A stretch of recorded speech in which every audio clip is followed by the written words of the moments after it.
வணக்கம். தந்தையின் பாட்காஸ்ட் செய்திகளை வாசிப்பது விக்னேஷன். முதலில் தலைப்புச் செய்திகள். வங்கக்கடலில் காற்றழுத்த தாழ்வு மண்டலம் வலுப்பெற்று வருவதாக வானிலை ஆய்வு மையம் தகவல். டெல்டா மாவட்டங்களுக்கு இன்று ரெட் அலர்ட். பல மாவட்டங்களில் மிக கனமழை பெய்யும் என்றும் எச்சரிக்கை. கனமழை எச்சரிக்கையால் நாகை, மயிலாடுதுறை, காரைக்கால் மாவட்டங்களில் பள்ளி கல்லூரிகளுக்கு இன்று விடுமுறை அறிவிப்பு. ரெட் அலர்ட் எதிரொலியாக திருச்சி பாரதிதாசன் பல்கலைக்கழக தேர்வுகளும் ஒத்திவைப்பு. அடுத்த 5 நாட்களுக்கு கடலுக்கு மீன் பிடிக்க செல்ல வேண்டாம் என மீனவர்களுக்கு எச்சரிக்கை. ஆழ்கடல் பகுதியில் உள்ள தமிழக மீனவர்கள் உடனடியாக கடற்கரைக்கு திரும்பவும் அறிவுறுத்தல்.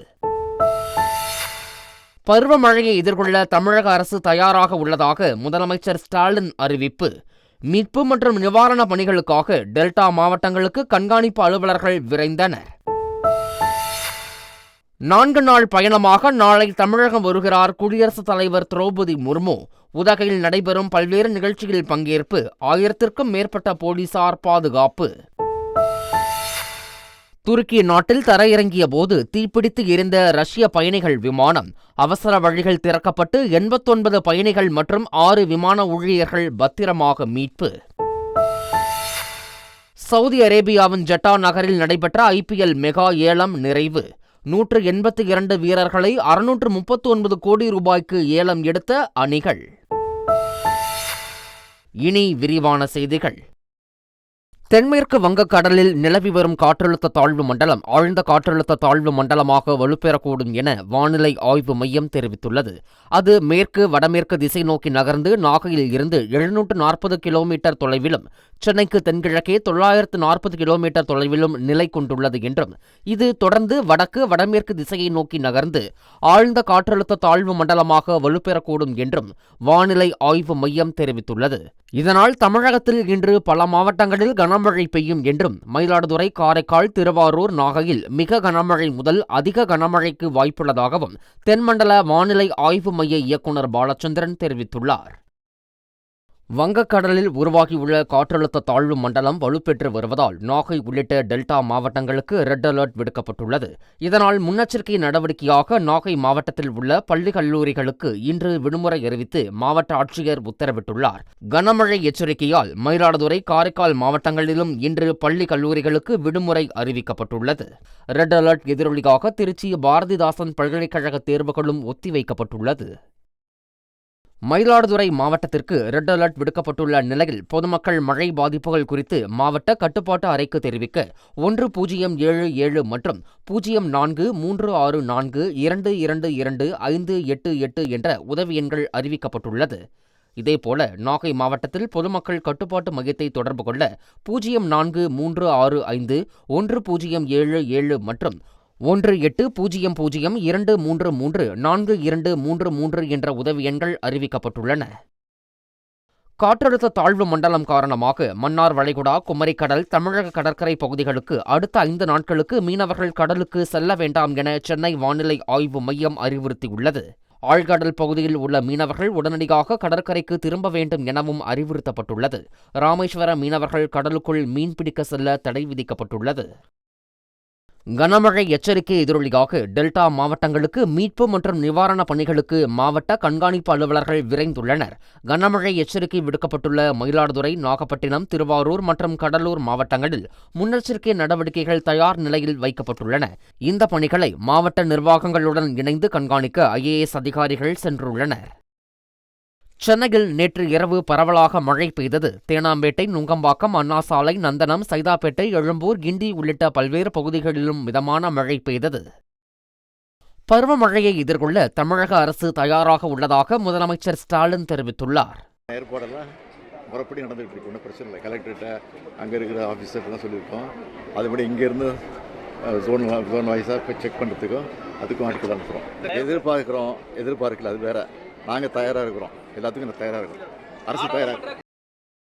சென்னை கண்ணகி நகரில் விழுதுகள் சேவை மையத்தை முதலமைச்சர் மு.க.ஸ்டாலின் திறந்து வைத்தார். மாற்றுத்திறனாளிகளுக்கு உடல், மனம் தொடர்பான மறுவாழ்வு சேவைகள் வழங்க இந்த மையம் அமைக்கப்பட்டுள்ளது. கண்ணகி நகருக்கு வருகை தந்த முதல்வர் ஸ்டாலினுக்கு அப்பகுதி மக்கள் உற்சாக வரவேற்பளித்தனர். கருப்பு, சிவப்பு நிற உடை அணிந்திருந்த குழந்தையை கையில் வாங்கி முதலமைச்சர் ஸ்டாலின் அன்பை வெளிப்படுத்தினார். மதுரை அதிமுக கள ஆய்வுக் கூட்டத்தில் முன்னாள் அமைச்சர்கள் நத்தம் விஸ்வநாதன், செம்மலை, செல்லூர் ராஜு ஆகியோர் கலந்து கொண்டனர். இந்நிலையில் கூட்டத்தில் அதிமுகவைச் சேர்ந்த பைக்காரா செழியன் உள்ளிட்டோருக்கும் செல்லூர் ராஜு ஆதரவாளர்களுக்கும் இடையே மோதல் வெடித்தது. சத்தம் கேட்டு உள்ளே சென்றபோது போலீசாரிடம் இது கட்சி விவகாரம் என தெரிவிக்கப்பட்டதாக தகவல் வெளியாகியுள்ளது.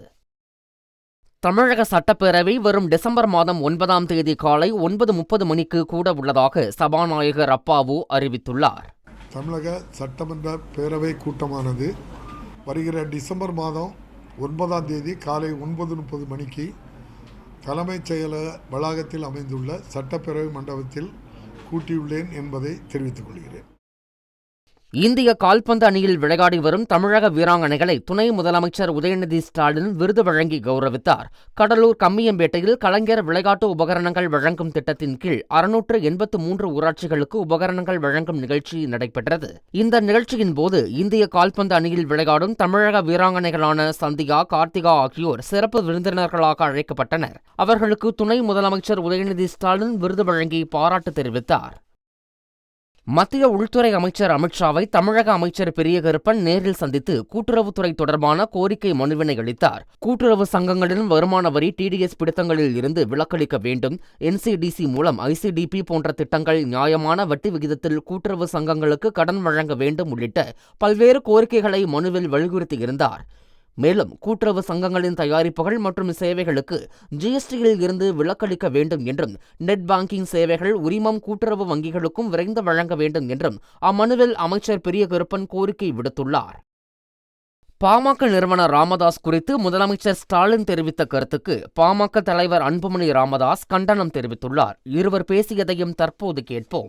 பாமக தலைவர் ராமதாஸ் கேள்வி எழுப்பியிருக்காரு. யாரை வந்து சந்திச்சாரு? அவருக்கு வேற வேலை இல்லை, அதனால டெய்லி ஒரு அறிக்கை கொடுத்துட்டு இருப்பாரு. அதுக்கெல்லாம் பதில் சொல்ல அவசியமே இல்லை.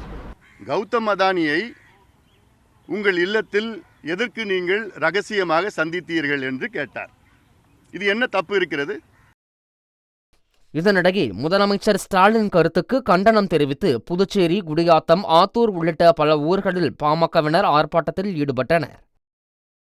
திருவண்ணாமலை கிரிவல பாதையில் வெளி மாவட்ட ஆட்டோக்களை தடுக்கும் வகையில் உள்ளூர் ஆட்டோக்களுக்கு மட்டுமே பிரத்யேக QR கோட் குறியீடு வழங்கப்பட உள்ளது. திருவண்ணாமலை கிரிவல பாதையில் விசேஷ நாட்களின் போது போக்குவரத்து நெரிசல் அதிகரித்து வருகிறது. இதுகுறித்து வட்டார போக்குவரத்து அலுவலர், காவல்துறையினர் மற்றும் ஏராளமான ஆட்டோ ஓட்டுநர்களை கொண்ட ஆலோசனைக் கூட்டம் நடத்தப்பட்டது.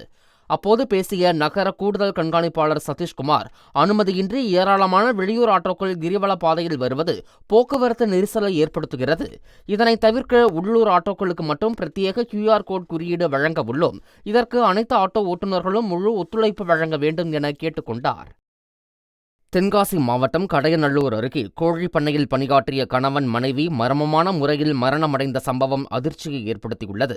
ஏமன்பட்டியைச் சேர்ந்த கணேசன் என்பவர் மனைவி ஜோதிலட்சுமியுடன் கரடிக்குளத்தில் அப்துல் ரஹ்மான் என்பவருக்கு சொந்தமான கோழி பண்ணையில் தங்கி வேலை பார்த்து வந்தனர். தம்பதிகள் வேலையை முடித்துவிட்டு பண்ணையில் உள்ள வீட்டில் தூங்கிய நிலையில் ஜோதிலட்சுமி இறந்து கிடந்தார். கணேசன் உயிருக்கு போராடி கொண்டிருந்தார். அவரை மீட்டு மருத்துவமனையில் சேர்த்த நிலையில் அவரும் உயிரிழந்தார். இதுகுறித்த புகாரின் பேரில் போலீசார் விசாரணை நடத்தி வருகின்றனர். கன்னியாகுமரி மாவட்டத்தில் காலியாக உள்ள நியாய விலைக்கடை விற்பனையாளர், கட்டுனர் பணியிடங்களுக்கான நேர்முக தேர்வு துவங்கியது. 35 விற்பனையாளர் பணியிடங்களுக்கு 5200 பேரும், 6 கட்டுனர் பணியிடங்களுக்கு 789 பேரும் என 41 பணியிடங்களுக்கு மொத்தம் 5989 பேர் விண்ணப்பித்துள்ளனர். 10 மற்றும் 12ஆம் வகுப்பு கல்வித் தகுதி கூறப்பட்ட நிலையில் உயர்கல்வி படித்தவர்களே அதிக அளவில் நேர்முக தேர்வில் கலந்து கொண்டனர். திருச்செந்தூர் முருகன் கோவில் யானை தெய்வானை தாக்கி 2 உயிரிழந்ததைத் தொடர்ந்து அதனை புத்துணர்வு முகாமிற்கு அனுப்புவது தொடர்பாக ஆலோசிக்கப்பட்டு வந்தது.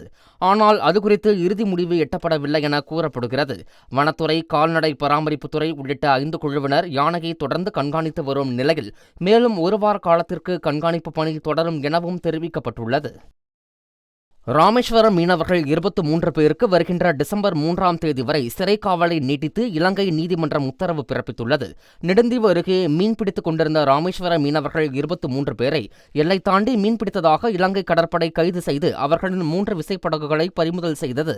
கைதான 23 மீனவர்களும் நீதிமன்றத்தில் ஆஜர்படுத்தப்பட்ட போது அவர்களை நவம்பர் 25ஆம் தேதி வரை யாழ்ப்பாணம் சிறையில் அடைக்க இலங்கை நீதிமன்றம் உத்தரவு பிறப்பித்திருந்தது. சிறை காவல் முடிந்து மீனவர்கள் நீதிமன்றத்தில் ஆஜர்படுத்தப்பட்ட போது அவர்களின் சிறை காவலை வரும் 3ஆம் தேதி வரை நீட்டித்து நீதிபதி உத்தரவு பிறப்பித்தார். இசையமைப்பாளர் ஏ.ஆர். ரஹ்மான், சாய்ரா பானு தம்பதியின் விவாகரத்தையும் ஏ.ஆர். ரஹ்மானின் இசைக்குழுவில் பணியாற்றி வந்த மோகினி டே விவாகரத்தையும் தொடர்புபடுத்தி சமூக வலைதளத்தில் அவதூறு கருத்துக்கள் பரவி வந்தன. இவற்றுக்கு முற்றுப்புள்ளி வைக்கும் விதமாக மோகினி டே தனது இன்ஸ்டாகிராம் பக்கத்தில் வீடியோ வெளியிட்டுள்ளார். ஏ.ஆர். ரஹ்மான் தனக்கு அப்பா போன்றவர் என குறிப்பிட்டுள்ள மோகினி டே எதிர்மறை கருத்துக்களை பரப்பும் மனிதர்களின் மனநிலையை புரிந்து கொள்ள முடியவில்லை என்றும் வேதனை தெரிவித்துள்ளார். ஆண்டுதோறும் நவம்பர் 26ஆம் தேதி இந்தியா அரசியல் சாசன தினமாக கொண்டாடப்படுகிறது. இதையொட்டி இந்தியா அரசியல் சாசனத்தின் 75வது ஆண்டு கொண்டாட்ட நிகழ்வு நாடாளுமன்ற மைய மண்டபத்தில் இன்று நடைபெறுகிறது. இதையொட்டி மக்களவை மற்றும் மாநிலங்களவை நடவடிக்கைகள் இன்று நடைபெறாது என ஏற்கனவே அறிவிக்கப்பட்டுள்ளது. இதனிடையே அரசியலமைப்பு சாசன முகப்புரையில் உள்ள சோசலிசம், மதசார்பின்மை ஆகிய சொல்லாடல்களை நீக்க கோரி சுப்பிரமணியன் சுவாமி உள்ளிட்டோர் தாக்கல் செய்த பொதுநல மனுக்களை உச்சநீதிமன்றம் தள்ளுபடி செய்துள்ளது. நாடாளுமன்ற குளிர்கால கூட்டத்தொடர் நேற்று தொடங்கியது. மக்களவை, மாநிலங்களவையில் எதிர்க்கட்சி எம்பிக்கள் கடும் அமளியில் ஈடுபட்டதைத் தொடர்ந்து இரு அவைகளும் ஒத்திவைக்கப்பட்டன. மீண்டும் இரு அவைகளும் கூடியபோது காங்கிரஸ், திமுக உள்ளிட்ட எதிர்க்கட்சி எம்பிக்கள் கோஷமிட்டனர். மக்களவையில் சபாநாயகர் இருக்கையை முற்றுகையிட்ட எதிர்க்கட்சி உறுப்பினர்கள் அதானி விவகாரம் குறித்து விவாதிக்க வலியுறுத்தினர். இதையடுத்து மாநிலங்களவையும் மக்களவையும் புதன்கிழமை வரை ஒத்திவைக்கப்பட்டது. குடியரசுத் தலைவர் திரௌபதி முர்மு 4 நாட்கள் அரசுமுறை பயணமாக தமிழகம் வருகிறார். ஹெலிகாப்டர் மூலம் நாளை உதகை வரும் குடியரசுத் தலைவர் வரும் 28ஆம் தேதி குன்னூர் ராணுவ பயிற்சி கல்லூரியில் நடைபெறும் நிகழ்ச்சியிலும் 29ஆம் தேதி உதகை ஆளுநர் மாளிகையில் பழங்குடியினருடன் நடைபெறும் நிகழ்ச்சியிலும் கலந்து கொள்கிறார். பின்னர் குடியரசுத் தலைவர் திரௌபதி முர்மு 30ஆம் தேதி ஹெலிகாப்டர் மூலம் கோவை சென்று அங்கிருந்து திருவாரூர் செல்கிறார். அவரது வருகையை ஒட்டி 1000க்கும் மேற்பட்ட போலீசார் பாதுகாப்பு பணியில் ஈடுபட உள்ளனர். சங்கரன் கோவில், சங்கர நாராயணர் கோவிலில் உண்டியல் காணிக்கை என்னும் பணி நடைபெற்றது. இதில் தனியார் தொண்டு நிறுவனத்தைச் சேர்ந்த பெண்கள் ஈடுபட்டனர். அப்போது 4 பெண்கள் மட்டும் காணிக்கை பணத்தை எடுத்து சேலைக்குள் மறைத்து வைத்தனர். இதை சக பெண்கள் கோவில் நிர்வாகத்திடம் தெரிவிக்கவே 4 பேரிடமும் சோதனை மேற்கொள்ளப்பட்டது. அவர்கள் உண்டியல் பணத்தை திருடி மறைத்து வைத்திருந்ததும் உறுதியானதைத் தொடர்ந்து விசாரணை நடைபெற்று வருகிறது. பிடிபட்டவர்களில் ஒருவரான மகேஸ்வரி என்பவர் தூத்துக்குடி மாவட்டம் தென்பாகம் காவல் நிலையத்தில் தலைமை காவலராக பணிபுரிந்து வருகிறார் என்பதும் குறிப்பிடத்தக்கது. துருக்கி நாட்டில் தரையிறங்கிய ரஷ்ய பயணிகள் விமானம் பயங்கரமாக தீப்பற்றி எரிந்ததால் பெரும் பரபரப்பு ஏற்பட்டது. அந்த விமானம் துருக்கி நாட்டின் ஆண்டாலியா விமான நிலையத்தில் தரையிறங்கிய போது திடீரென தீப்பற்றியது. இதையடுத்து விமானத்தின் அவசர வழிகள் திறக்கப்பட்டு 89 பயணிகள் மற்றும் 6 விமான ஊழியர்கள் அவசரமாக வெளியேற்றப்பட்டனர். விமான நிலைய பாதுகாப்பு படையினர் உடனடியாக விரைந்து தீயை அணைக்கும் நடவடிக்கையில் ஈடுபட்டனர். இந்த விபத்தில் பயணிகள் யாருக்கும் பாதிப்பு இல்லை என்றும் இன்ஜினில் ஏற்பட்ட எரிபொருள் கசிவே தீ விபத்திற்கு காரணம் என முதற்கட்ட விசாரணையில் தெரியவந்துள்ளது. உலகம் முழுவதும் கிறிஸ்துமஸ் கொண்டாட்டங்களுக்கான ஏற்பாடுகள் களைகட்டி வருகின்றன. வண்ண விளக்குகளால் அலங்காரம், கேக் தயாரிப்பு, ஆடை அணிகலன்கள் விற்பனை என கிறிஸ்துமஸை வரவேற்க உலக மக்கள் தயாராகி வருகின்றனர். ஜெர்மனி நாட்டின் தலைநகர் பெர்லினில் வண்ணமயமான கிறிஸ்துமஸ் கடைகள் திறக்கப்பட்டுள்ளன. பல்வேறு பொழுதுபோக்கு அம்சங்கள் மற்றும் உணவகங்களுடன் செயல்பட்டு வரும் இந்த கிறிஸ்துமஸ் கடைகள் பொதுமக்களை மகிழ்ச்சியில் ஆழ்த்தியுள்ளன. சவுதி அரேபியாவின் ஜெட்டா நகரில் 2 நாட்கள் நடைபெற்ற IPL மெகா ஏலம் நிறைவு பெற்றது. மெகா ஏலத்திற்கு 577 வீரர்கள் இறுதி செய்யப்பட்ட நிலையில் 182 வீரர்கள் 10 அணிகளாலும் ஏலம் எடுக்கப்பட்டனர். இவர்களில் 62 பேர் வெளிநாட்டு வீரர்கள் ஆவர். ஏலம் எடுக்கப்பட்ட மொத்த தொகை 639 கோடியே 15 லட்சம் ரூபாய் ஆகும். இறுதி செய்யப்பட்டவர்களில் 395 வீரர்களை எந்த அணியும் ஏலம் எடுக்கவில்லை. மீண்டும் தலைப்புச் செய்திகள். வங்கக்கடலில் காற்றழுத்த தாழ்வு மண்டலம் வலுப்பெற்று வருவதாக வானிலை ஆய்வு மையம் தகவல். டெல்டா மாவட்டங்களுக்கு இன்று ரெட் அலர்ட். பல மாவட்டங்களில் மிக கனமழை பெய்யும் என்றும் எச்சரிக்கை. கனமழை எச்சரிக்கையால் நாகை, மயிலாடுதுறை, காரைக்கால் மாவட்டங்களில் பள்ளி கல்லூரிகளுக்கு இன்று விடுமுறை அறிவிப்பு. ரெட் அலர்ட் எதிரொலியாக திருச்சி பாரதிதாசன் பல்கலைக்கழக தேர்வுகளும் ஒத்திவைப்பு. அடுத்த 5 நாட்களுக்கு கடலுக்கு மீன் பிடிக்க செல்ல வேண்டாம் என மீனவர்களுக்கு எச்சரிக்கை. ஆழ்கடல் பகுதியில் உள்ள தமிழக மீனவர்கள் உடனடியாக கடற்கரைக்கு திரும்பவும் அறிவுறுத்தல். பருவமழையை எதிர்கொள்ள தமிழக அரசு தயாராக உள்ளதாக முதலமைச்சர் ஸ்டாலின் அறிவிப்பு. மீட்பு மற்றும் நிவாரண பணிகளுக்காக டெல்டா மாவட்டங்களுக்கு கண்காணிப்பு அலுவலர்கள் விரைந்தனர். 4 நாள் பயணமாக நாளை தமிழகம் வருகிறார் குடியரசுத் தலைவர் திரௌபதி முர்மு. உதகையில் நடைபெறும் பல்வேறு நிகழ்ச்சியில் பங்கேற்பு. 1000க்கும் மேற்பட்ட போலீசார் பாதுகாப்பு. துருக்கி நாட்டில் தரையிறங்கிய போது தீப்பிடித்து எரிந்த ரஷ்ய பயணிகள் விமானம். அவசர வழிகள் திறக்கப்பட்டு 89 பயணிகள் மற்றும் 6 விமான ஊழியர்கள் பத்திரமாக மீட்பு. சவுதி அரேபியாவின் ஜட்டா நகரில் நடைபெற்ற IPL மெகா ஏலம் நிறைவு. 182 வீரர்களை 639 கோடி ரூபாய்க்கு ஏலம் எடுத்த அணிகள். இத்துடன் தந்தையின் பாட்காஸ்ட் செய்திகள் நிறைவடைந்தன.